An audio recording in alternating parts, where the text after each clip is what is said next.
Merci Mathieu, merci à vous. C'est un privilège d'être ici ce matin et d'ouvrir la parole avec vous. Juste pour me présenter, Denis Goujon, je suis ancien à l'Église des Nations, je fais partie du comité de l'équipe Vitalité. J'ai donné ma vie au Seigneur à l'âge de 15 ans. Donc, j'ai connu toutes les phases que vous pouvez passer. On les a passées, moi et mon épouse, qui s'est convertie elle aussi à 15 ans. On est mariés depuis 32 ans. Donc, on connaît la vie de couple aussi. Donc, on peut vraiment parler en connaissance de cause lorsqu'on a à aider dans les églises. Et c'est un privilège que le Seigneur a fait de nous gracier pendant ces 32 dernières années-là. Le Seigneur m'a appelé très jeune à servir dans son église. On était responsable de la jeunesse à l'âge de 18 ans. Après, je suis devenu ancien à l'église de Rosemont. Puis quand l'église de Rosemont a parti d'une nouvelle église, on a été un des couples qui a été envoyé pour partir d'une nouvelle église. Donc, on connaît l'église stable qui est mature et on connaît aussi l'église qui est envoyée, qui débute avec tout ce que ça prend. Donc, c'est avec un peu tout ce bagage-là que je me présente devant vous avec toute humilité. Je suis imparfait, les défauts, j'en ai à la tonne, mais on tient debout par la grâce du Seigneur Jésus-Christ qui nous permet d'avancer et d'être des serviteurs à sa suite. Ce matin, on va regarder un texte dans 2 Pierre, le chapitre 1, versets 1 à 8. Ça s'intitule « Le cercle parfait de la connaissance ». On va regarder le rôle de la connaissance dans le plan de Dieu. Le Seigneur ne nous laisse pas ignorants de sa volonté. Le Seigneur veut de nous qu'on devienne des fidèles serviteurs. On voit ça tout le long des Écritures. Et dans 1 Pierre 2, on va voir que la chose la plus importante si on veut servir le Seigneur, c'est de connaître le Seigneur personnellement. Et juste pour introduire, j'ai une petite histoire pour vous. C'est une famille de 6 enfants, donc papa et maman et les 6 enfants. C'est l'entrée des classes qui arrive et le tout dernier commence la première année. Et le plus vieux, lui, est rendu au secondaire 5. Fait que le clash de la connaissance est vraiment là. Et le plus jeune, lui, tout hâtif de retourner à l'école, de commencer l'école, de pouvoir suivre les plus vieux. Et le dernier qui est un peu désillusionné, que lui, il a juste hâte que ça finisse, qu'il passe à d'autres choses. Et la maman prend le temps de les arrêter puis de leur dire, au bout de la ligne, vous avez tous, les 6, le même défi. C'est de contrôler des mots, contrôler des chiffres et de contrôler les arts. Et à chaque niveau, vous allez avoir des efforts différents à faire pour réussir. Puis ce matin, ce qu'on va regarder, c'est aucun d'entre nous, on est à la même place dans notre cheminement avec le Seigneur. Mais on a tous les mêmes éléments à travailler. Et la réussite va passer par les efforts qu'on met à comprendre le plan de Dieu, à connaître le Fils, à connaître le Père et à connaître l'œuvre du Saint-Esprit qui est en nous. Prions. Bon et tendre Père, c'est avec joie qu'on s'approche devant toi ce matin. On veut ouvrir ta parole, on veut être enseigné par toi. Permets que ce qui sortira de ma bouche soit enseigné par l'Esprit Saint dans nos cœurs. Et que tous, on puisse sortir d'ici avec une flamme qui nous pousse à suivre le Roi des rois et le Seigneur des seigneurs. Seigneur, bénis chacun d'entre nous et permets qu'on passe vraiment un temps dans la louange et la connaissance du Seigneur Jésus-Christ. Amen.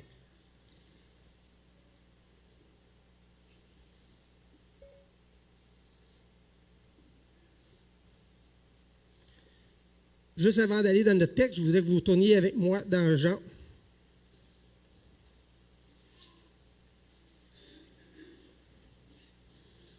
L'Évangile de Jean, le chapitre 15, versets 14 et 15. Pierre enseigne quelque chose qu'il a appris lui-même du Seigneur. Et c'est important qu'on réalise à voir la source d'un homme comme Pierre dont on a vu sa transformation au fil des événements historiques. Jésus-Christ, dans le verset 14 du chapitre 15 de l'Évangile de Jean, nous dit « Vous êtes mes amis si vous faites ce que je vous commande.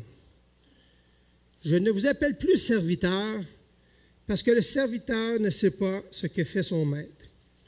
Mais je vous ai appelé amis parce que je vous ai fait connaître tout ce que j'ai appris de mon Père.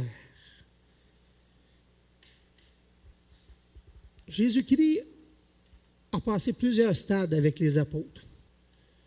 Et au début, il était chercher des hommes qui étaient à son service, qui étaient là pour accomplir une tâche. Mais un jour, le Seigneur a arrêté de les appeler des serviteurs, mais ils sont devenus ses amis parce qu'ils avaient appris à connaître le Père à travers le Fils. Nous, aujourd'hui, on a encore un privilège, c'est plus loin, on n'est plus juste des amis de Jésus-Christ, on est des frères de Jésus-Christ. Parce que le Père, à travers le sacrifice de Jésus-Christ, a fait de nous des enfants de Dieu.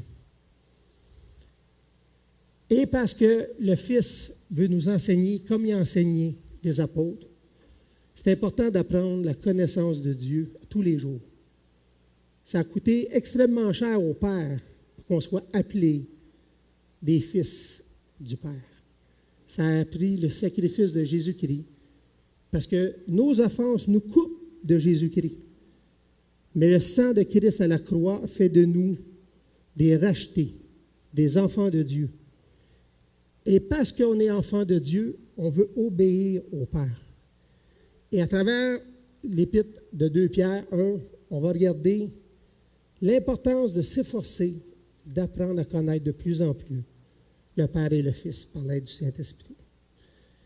On va lire le verset 1 à 4 pour commencer, qui nous dit « Simon-Pierre, serviteur et apôtre de Jésus-Christ, à ceux qui ont reçu en partage une foi du même prix que la nôtre, par la justice de notre Dieu et du Sauveur Jésus-Christ. » Je fais juste un arrêt ici. La foi qui nous habite, elle est identique à la foi de Pierre. Il n'y a pas de différence entre la foi des premiers chrétiens, des apôtres qui ont vécu avec Jésus-Christ, l'acte de foi de croire au sacrifice de Christ, à sa résurrection, à son ascension, à son retour. Il n'y en a pas deux, il y en a juste une. Et c'est celle-là qui nous rachète. Donc Pierre, quand il commence en disant ça, c'est qu'il nous met sur un même pied d'égalité avec lui. Le défi que Pierre avait était le même défi que chacun d'entre nous, on a ce matin pour apprendre à connaître et suivre le Seigneur Jésus-Christ. Le verset 2, « Que la grâce et la paix vous soient multipliées par la connaissance de Dieu et de Jésus notre Seigneur. » Moi, la paix est le sentiment de Dieu que j'apprécie le plus dans ma vie. C'est mon baromètre à savoir si je marche en fidélité, en conformité avec Dieu ou non. Le Seigneur est capable de nous donner une paix qui surpasse les événements, qui surpasse ce qu'on a à vivre. Il va nous calmer, il va nous donner une paix qui est profonde. Mais cette paix-là vient simplement parce qu'on a été graciés et parce qu'on connaît Dieu et le Seigneur Jésus-Christ. Parce qu'il nous dit quoi? Qu'elle vous soit multipliée, pas qu'elle soit juste basique. Cette paix-là va être multipliée par quoi? Par la connaissance de Dieu et du Seigneur Jésus-Christ. Pierre commence son premier rapport avec la connaissance. La connaissance de Jésus-Christ, de Dieu, nous permet d'être graciés et nous permet d'avoir une paix qui surpasse toute intelligence. Le verset 3 et le verset 4. Comme sa divine puissance nous a donné tout ce qui contribue à la vie et à la piété, au moyen de la connaissance de celui qui nous a appelés par sa propre gloire et par sa vertu, lequel nous assure de sa part les plus grandes et plus précieuses promesses, afin par lesquelles vous deveniez participants de la nature divine, en fuyant la corruption qui existe dans le monde par la convoitise. Le verset 3 et le verset 4 nous apprennent l'œuvre que Dieu a commencée en nous, et qui va être sur un chemin qui va permettre à Dieu de la terminer un jour. Ça commence par quoi? Il nous a donné la vie, puis il nous permet d'avoir une piété. Une piété, c'est le sentiment de vouloir observer les commandements de Dieu, d'être proche de Dieu, d'aimer Dieu. Il commence encore, il rajoute pour la deuxième fois, comment on va arriver à ça? Comment on arrive à saisir la vie et la piété? C'est au moyen de la connaissance de celui qui nous a appelés pour sa propre gloire. Si je ne connais pas le Seigneur Jésus-Christ, je n'apprends pas à le suivre. Si je n'apprends pas qui il est, Mais je ne pourrais pas vivre la vie du Seigneur Jésus-Christ sur terre. Puis je ne pourrais pas vivre cette piété-là de vouloir rechercher les choses de Dieu. Mais parce que je connais Jésus-Christ, parce que je connais Dieu, je vais continuer une marche avec le Seigneur qui va être de plus en plus saine et dans la piété. Mais comme on n'envoie pas les enfants à l'école sans un sac d'école, sans outils, le Seigneur Jésus-Christ nous a équipés. L'instant qu'il nous sauve, il nous équipe de plein de choses. Il nous a tous donné des dons. Mais en plus, il nous donne des choses qui sont extraordinaires. Le verset 4 nous dit quoi? Lesquelles nous assurent de sa part les plus grandes et plus précieuses promesses. Les outils que le chrétien a dans son sac pour apprendre à connaître Dieu et marcher dans la foi, c'est toutes les promesses qu'il y a dans la parole de Dieu. Donc, si je veux connaître Dieu et me servir des promesses, j'ai l'obligation de saisir la parole de Dieu, de passer du temps avec Dieu et de le mettre en priorité. Les promesses de Dieu, ils sont là. C'est à moi de les saisir. C'est à moi de les comprendre. C'est à moi de me les approprier parce que le Seigneur veut me les donner. Et ça veut dire de prioriser Dieu dans nos vies chaque jour. Si le matin, quand je me lève, au lieu de savoir est-ce que le Canadien a gagné hier, c'est quoi la météo, je prenais un temps avec le Seigneur pour le rencontrer chaque matin. Je pourrais saisir ce matin-là qu'est-ce qu'il me donne de plus comme outil pour le connaître et marcher dans sa voie. Si le Seigneur n'est pas cette priorité-là, sur quoi je vais me baser pour vivre ma vie au quotidien? Nous avons besoin de saisir les choses de Dieu parce qu'ils sont là à notre disponibilité. Et vous savez, il n'y a pas une place qui dit Matthieu a 50% des promesses, Luc a 10% des promesses. Non, la parole de Dieu dit toutes les promesses sont pour chacun d'entre nous. Il n'y a pas de promesse plus pour le pasteur de l'Église que pour celui qui vient et qui vient de se convertir pour la première journée qui rentre ici. Les mêmes promesses sont là pour chacun d'entre nous pour servir le Seigneur à chaque étape de notre vie. Le petit kid de première année, il ne fera pas la même chose que celui de secondaire 5 avec les mots, les chiffres. Mais ils vont manipuler des mots et des chiffres.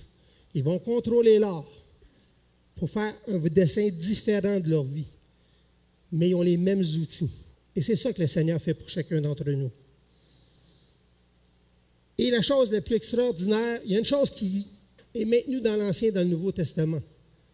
Dans l'Ancien Testament, Dieu disait au peuple, « Vous serez saints car je suis saint. » Et dans le Nouveau Testament, c'est redit la même chose. « Vous serez saints car je suis saint. » Mais ici, il y a une promesse du Seigneur.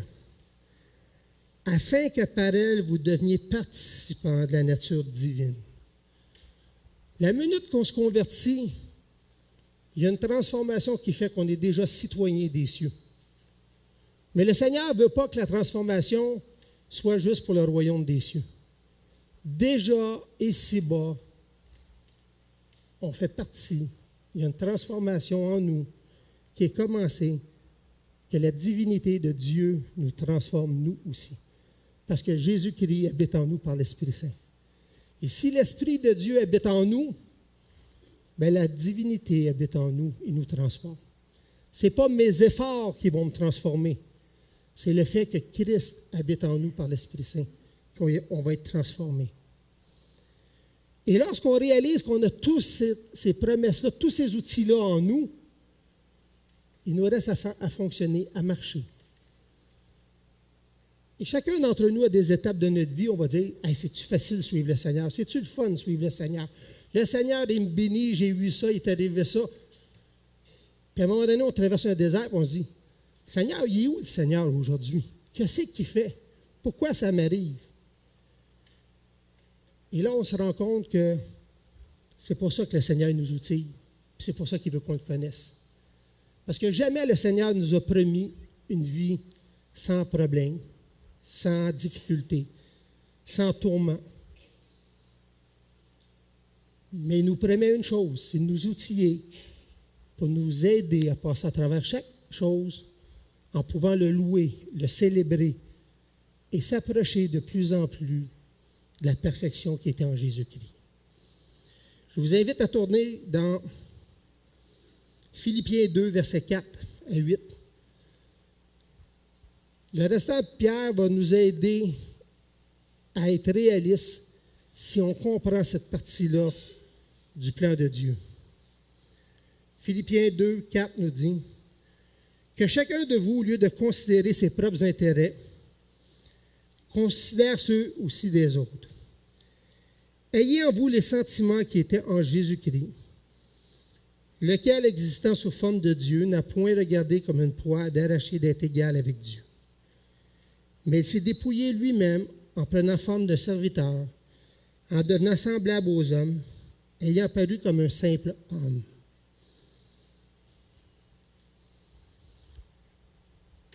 Si je veux être un disciple de Jésus-Christ, je dois comprendre qui était Jésus-Christ.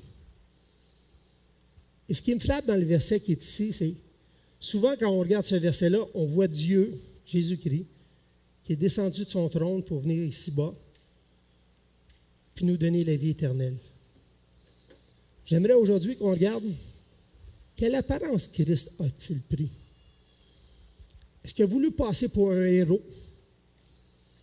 Est-ce qu'il a voulu démontrer qu'il était plus grand, plus beau, plus fin que les autres? Le texte nous dit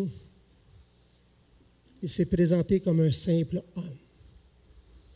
Puis souvent, une des choses qui nous fait du mal dans nos vies, c'est qu'on aimerait être des héros de la foi. On aimerait être plus grand que nature, puis on aimerait faire des choses plus grandes parce qu'on voit des besoins qui sont immenses dans notre société, dans nos églises, puis on voudrait être celui qui fait la différence. Mais Jésus-Christ, quand il est venu sur terre, a fait toute la différence parce qu'il est venu avec humilité, puis il a laissé le Père travailler à travers lui. Puis tout le long des évangiles, c'est ce qu'on voit. Christ a lâché une grande partie de sa puissance pour être un simple serviteur, mais il a fait des choses extraordinaires par la puissance de Dieu. Et Dieu veut opérer dans nos vies des choses extraordinaires, mais il veut que nous restions de simples hommes humbles qui laissons le Père travailler en nous. Il faut avoir cette pensée-là lorsqu'on regarde le restant du texte. Revenons à 2 Pierre 1, verset 5.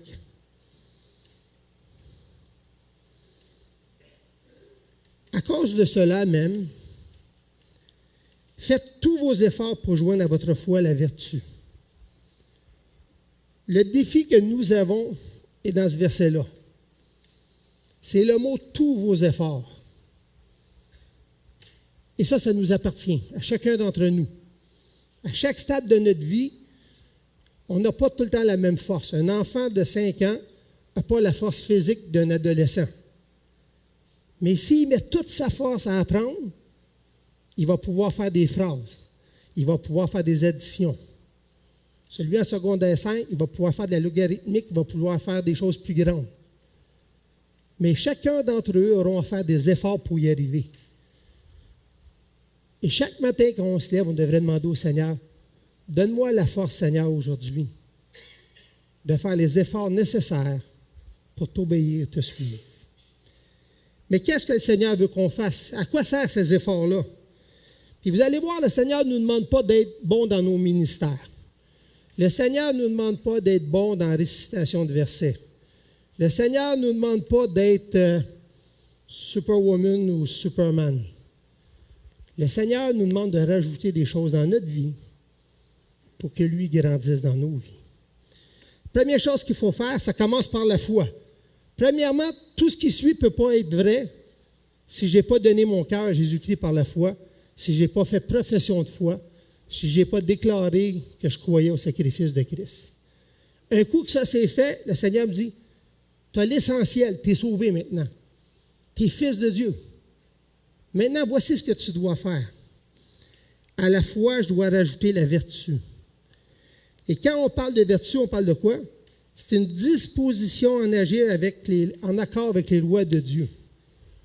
La première chose que je dois faire dans ma vie, c'est d'accepter le plan de Dieu. Et de dire, Seigneur, c'est là-dedans que je vais marcher. Dans ce périmètre que tu me donnes, ma vie maintenant, c'est à ça qu'elle va servir. c'est de croire en ça et de m'approprier ça et de respecter tes ordonnances. Et on ne peut pas inverser les ordres que le Seigneur met ici. La première chose après avoir eu la foi, c'est de décider volontairement de le suivre. Un coup que ça s'est fait, il nous dit, il faut rajouter la science. Et quand on parle de science biblique, on ne parle pas de la science du monde d'aujourd'hui.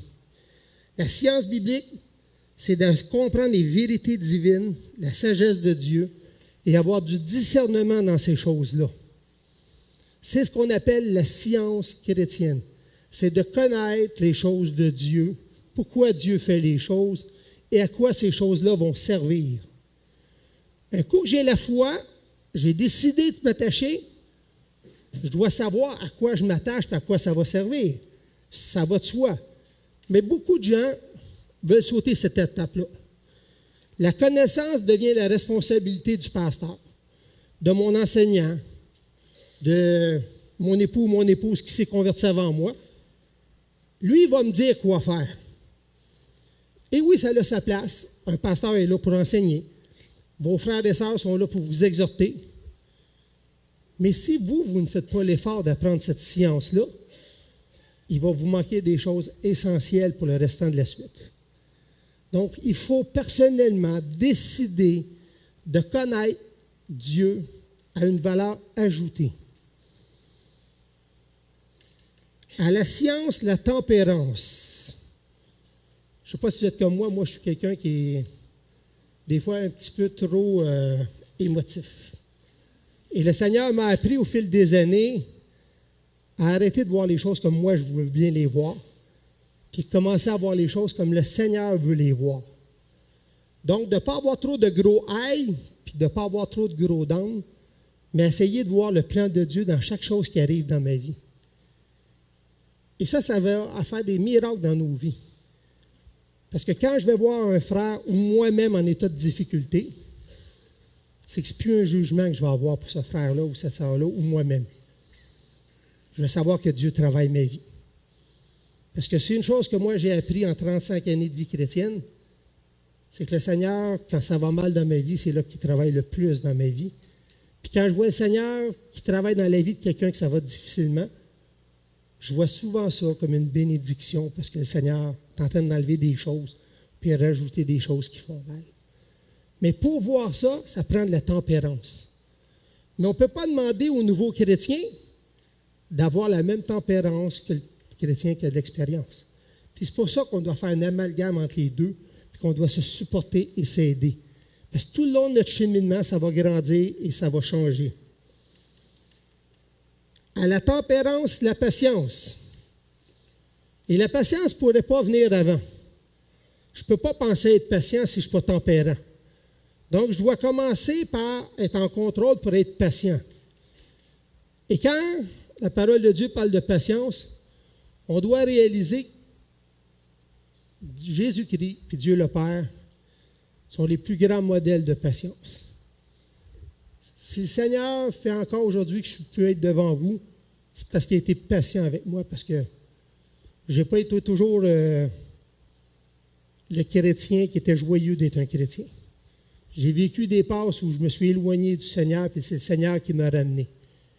Mais lui, il est patient, parce qu'il sait qu'il va terminer l'œuvre qui a commencé en nous.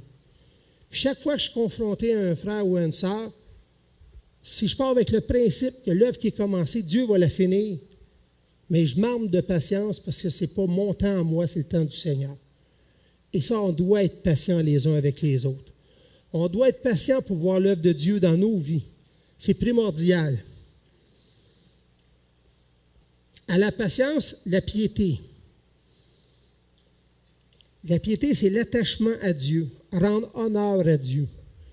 Ça veut dire, rendu à un stade de ma vie, je vais être fier d'appartenir au Seigneur Jésus-Christ. Souvenez-vous quand vous vous êtes convertis. On parle-tu facilement de Dieu quand on vient de se convertir? Hein? On veut que tout le monde sache que je suis sauvé. Le petit kid qui commence l'école en 5e année, il est-tu content d'aller à l'école? Hein? Il arrive, première fois qu'après un mot, il vous le dit. Première dictée qu'il fait avec une bonne note, il est tout fier de vous le dire, etc. Mais avec le temps, s'attacher aux choses de Dieu devient rarement plus facile. Parce qu'on est loin d'être parfait, comme on disait tout à l'heure. Puis des fois, on n'est pas patient envers nous-mêmes. On voudrait déjà être rendu à un stade plus haut. On voudrait déjà tout comprendre. Puis souvent, on veut même comprendre ce qu'on ne peut pas comprendre parce qu'il y a des choses qui appartiennent à Dieu. Et là, on commence à être moins pieux parce qu'on commence à remettre en question les choses de Dieu. Et le Seigneur dit, ça prend un effort. Être pieux, ça prend un effort. Ça prend un effort pour m'attacher aux choses de Dieu. Mais si je le fais, il va y avoir de grandes récompenses dans nos propres vies. On va voir ça par la suite. Et un coup, je suis attaché aux choses de Dieu, je dois rajouter l'amour fraternel. Vous savez, l'amour fraternel, ça ne vient pas tout seul. Quand on rentre dans l'église les premières fois, on a l'impression que tout le monde s'aime d'un amour quasiment parfait. Tu sais, je me souviens, la première fois que je suis arrivé, je disais, wow, c'est le fun de les voir, tout le monde jasait. Puis, après 10 ans, tu te dis, wow, c'est pas si parfait que ça. Après 20 ans, tu te dis, il y a donc bien des problèmes. Mais c'est ça l'amour fraternel, c'est comme une famille. Plus la famille grandit, plus on voit des choses arriver. Puis je vous le dis, si vous n'avez jamais eu de problème avec un chrétien, c'est parce que vous ne travaillez pas avec les chrétiens. Travailler avec des chrétiens, ça veut dire vivre des joies, vivre des peines, vivre des bénédictions, vivre des conflits. Mais quand l'amour est là-dedans, le Seigneur défait chacun des nœuds pour nous aider à vivre en harmonie. Parce que dans toute la parole de Dieu, il y a juste une chose qui nous garantit que notre évangélisation va porter fruit. À l'amour que vous aurez les uns pour les autres, ils reconnaîtront que vous êtes mes disciples. Et c'est l'effort qu'on doit faire, parce que si on entretient les rancœurs dans nos vies, si on entretient les conflits, les gens qui nous observent vont dire qu'est-ce qu'ils ont de plus que nous. Si on entretient le pardon, si on entretient la réconciliation, si on entretient le partage, les gens vont voir Jésus-Christ à travers nous. Et il faut que ça commence par là. Et souvent, on se pose la question, c'est quoi la différence entre l'amour fraternel et la charité qui suit? Parce qu'il dit, à l'amour, je dois rajouter la charité. La charité ici, c'est l'amour sacrificiel. Avant d'apprendre à me sacrifier pour quelqu'un, je dois apprendre à l'aimer. Et c'est ça, l'amour fraternel va précéder tout ce que je vais être capable de sacrifier pour le bonheur des autres alentour de moi, pour que les autres connaissent Jésus-Christ alentour de moi. Et le Seigneur nous demande de rajouter chacune de ces choses-là. Mais quand on regarde ça, c'est de quelle vertu qu'il parle, de quelle charité qu'il parle, de quel amour qu'il parle. Quand on a regardé dans Philippiens, on prie que le Seigneur nous donne les sentiments qui étaient en Jésus-Christ. C'est à Jésus-Christ que je dois regarder quand je veux savoir c'est quoi la science que je devrais posséder. C'est la science de Christ. Quel genre de tempérance je dois avoir dans ma vie? La tempérance de Jésus-Christ. Comment il agit avec le Sanhédrin? Comment il agit avec les apôtres?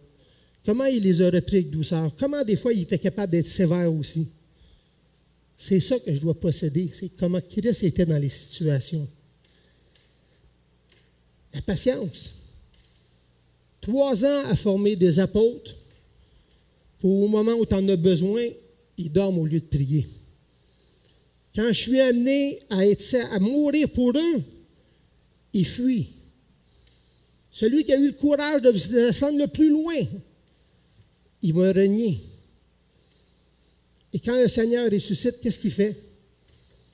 Il retourne vers eux, puis il les aime, puis il en fait des apôtres qui vont propager sa bonne parole. C'est cette patience-là. On ne doit pas démissionner sur les gens qui sont alentour de nous. On doit avoir la patience de Jésus-Christ. L'amour fraternel. Quand Pierre l'a renié, Christ le voit. Est-ce que Pierre a été le leader que Christ voulait par la suite? Oui, parce que Christ a continué à aimer Pierre. Il n'y a pas eu de rancune envers Pierre. Et il a continué à travailler dans la vie de Pierre. C'était ça aussi que le Seigneur nous appelle. Et l'amour sacrificiel, bien, Christ a été à la croix pour chacun d'entre nous. Est-ce que nous, on est prêts à souffrir pour amener l'Évangile aux autres? Est-ce qu'on est prêt à souffrir pour que notre frère puisse grandir dans le Seigneur Jésus-Christ? C'est cet amour-là qu'on doit chercher à faire des efforts pour acquérir. Mais un coup qu'on commence ce cheminement-là, ça nous amène où? Verset 9 nous dit, « Mais celui en qui ces choses ne sont point est aveugle. » C'est-à-dire que le chrétien qui garde juste la foi puis qui ne cherche pas à rajouter, c'est qu'il ne verra pas beaucoup plus clair que ce qu'il voyait avant de se convertir. Pourquoi? Parce qu'il va mettre même en oubli sa purification de ses anciens péchés. C'est pourquoi, frères, appliquez-vous d'autant plus à affirmer votre vocation et votre élection, car en faisant cela, vous ne broncherez jamais. C'est en effet ainsi que l'entrée du royaume du Seigneur et Sauveur Jésus-Christ vous sera accordée. Il faut voir vraiment combien c'est important tout cet aspect-là d'aller loin. Mais je vous invite au verset 8 qui était juste avant ça, qui est le plus important pour moi. Si on a toutes ces choses, on vient de regarder si on ne les a pas, maintenant on va regarder si on les a au verset 8. Car si ces choses sont en vous, et ils sont avec abondance, elles ne vous laisseront point oisifs ni stériles pour la connaissance de notre Seigneur Jésus-Christ. Si on fait tous les efforts pour acquérir les choses de Dieu, le but de Dieu, ce n'est pas qu'on devienne des supermen, des superwomen. C'est juste qu'on va acquérir encore plus de connaissances du Seigneur Jésus-Christ. Ça commence par la connaissance qui nous amène au salut. Ça continue par la connaissance de Christ, de son œuvre dans nos vies. Puis un coup qu'on réussit à mettre de plus de choses dans notre vie, c'est quoi la conclusion? C'est qu'on va connaître encore plus le Seigneur Jésus-Christ. Il ne nous garantit pas qu'on va être les meilleurs ouvriers de la planète, mais il nous garantit qu'on va connaître le Seigneur davantage. Et c'est la seule chose qui va nous rester quand on va arriver au ciel. C'est qu'au ciel, on va connaître Jésus-Christ puis le Père comme lui nous connaît. Mais déjà sur cette terre, Dieu veut cette relation-là. Déjà sur cette terre, le Seigneur veut qu'on le connaisse davantage. Et je suis persuadé, dans chacun des défis de votre vie, si vous appliquez vos cœurs à connaître le Seigneur Jésus-Christ, à rajouter les choses qui étaient en Jésus-Christ, le bonheur se couche à votre porte. La paix de Dieu va être là. Et la sérénité, la grâce de Dieu va vous accompagner chaque jour. Dans le livre de Josué, chapitre 1, il nous dit quoi? Si la parole est le centre de ta vie, ce que tu vas accomplir va réussir parce que je vais être avec toi. Ce que je me souhaite, ce que je vous souhaite, c'est que la parole de Dieu soit présente à tout instant dans nos vies. Parce que la connaissance de Christ passe par la parole de Dieu. Et aujourd'hui, la parole de Dieu est attaquée de tous bords, tous côtés. Mais c'est la seule manière de connaître Jésus-Christ, de savoir comment rajouter des choses à nos vies. Qu'est-ce qu'il faut enlever de nos vies?